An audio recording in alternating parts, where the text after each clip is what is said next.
As an undergraduate, I was serving actively in a campus fellowship and assisting a pastor in a church in town. And this was at the same time I was going through persecution for my faith back at home. How I juggled all those commitments along with my studies as an engineering student were unbelievable. On this particular day, I attended a service at the church in town. They would keep me long after service, helping to take care of things. On a normal day, that wasn't a problem, as I would get out of church and pick a cab or take a bus back to the hostel. On this particular day, though, I had no money on me. My plan was to leave early and walk the long way back to school, not even to the hostel, because my campus fellowship was holding an all-night prayer meeting in school.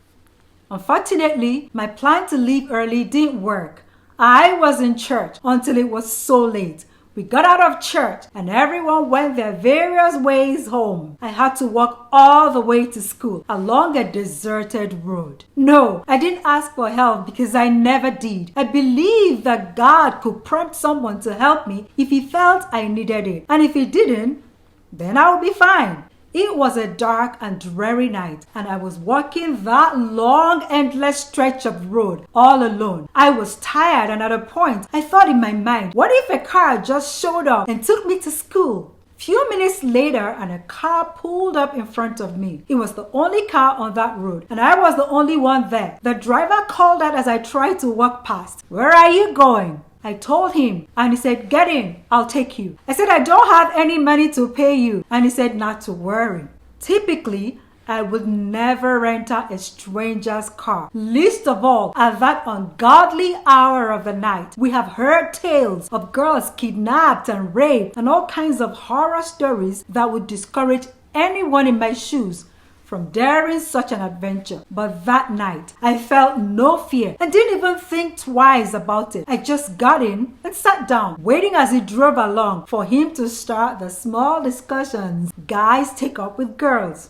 Not a word was spoken until we got to my school. I was going to get down and walk another long way down to the class where the prayer meeting was being held. Another scary walk along another deserted campus road. I wasn't going to inconvenience a man who went out of his way to do me a favor by asking another favor of him. He pulled up, and as I reached to open the door, he asked if I was still going down to the classes.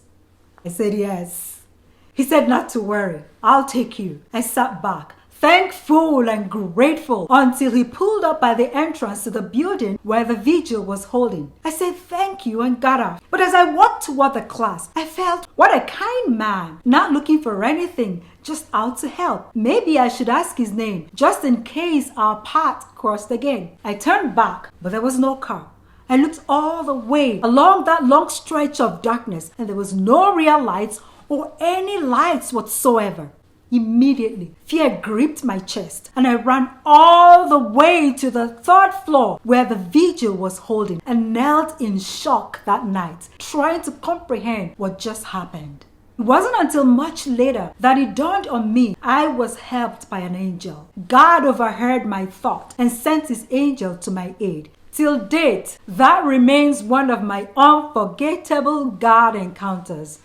The few times I have had to share the story, I can still feel the tightening of my chest and stomach as I relive the experience. I didn't even look at the man's face to see what he looked like, because I was avoiding eye contact so he doesn't start a conversation I wasn't ready for. How much I have wished time and time again that I took one look at his face to see what he looked like. In the study today on Genesis 19, 1-3, instead of the Lord and the two angels that showed up at Abraham's place, only two angels turned up in Sodom and Gomorrah.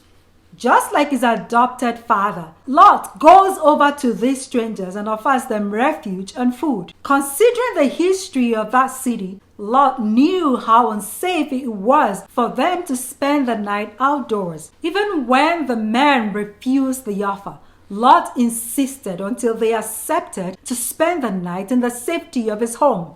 Like Abraham, Lot had no idea that these men were divine beings. He just saw a people who who were made in the image and likeness of God, like the rest of us. He saw a people in need and stepped up without waiting to be asked, just like his mentor and adopted father Abraham. Let's get your journal, please. What do you do when you see a need?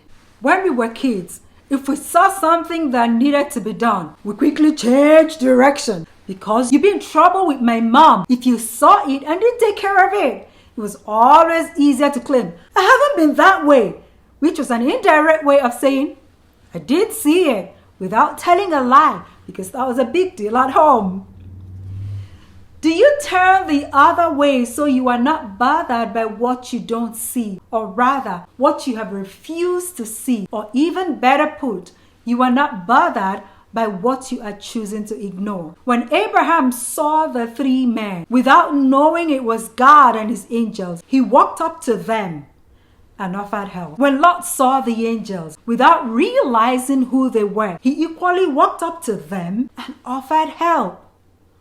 What will it take for you to resolve from today that whenever you see a need, you will not wait to be asked? You will walk up to it and offer whatever help you can. Two of my dad's favorite scriptures that he would often quote to us is, to him who knows to do good and does it not, to him it is sin. And if you can't love those you see, how can you love God whom you don't see? Allow me to translate that thus. Whoever sees a need they can attend and ignores it has knowingly erred. Nobody is asking you to save the world or to solve global problems. God expects that when we see any of these little ones in need, be they known or unknown to us, that we reach out with what we have and help whichever way we can, and not shame them by making a show of our generosity. I know these days are dangerous and people have become incredibly evil. Still, that is not an excuse to see a genuine need and turn away. We do not live or act out of fear. We live discerning of the times because we have God's Spirit in us. I've been told many times not to give money to the homeless because they would use it on drugs. However, my principle is that if I see someone in need and I got some coins and notes, I will give. It's the same attitude I have toward giving to individuals and organizations. I give as unto God. It's up to them what they do with it. I'd rather not miss an opportunity to meet a genuine need because I am worried my gift will be misused. Like Abraham and Lot, may we live discerning, seeing beyond the people and presentations, sensing needs visible and invisible, and reaching out in whatever ways we can to lend a helping hand. And as we do, may God hide us from evil and from evil people who are hunting for who to exploit. Amen. Don't forget to subscribe and share this with family and friends. Be inspired. You are a star, and it's your time to shine.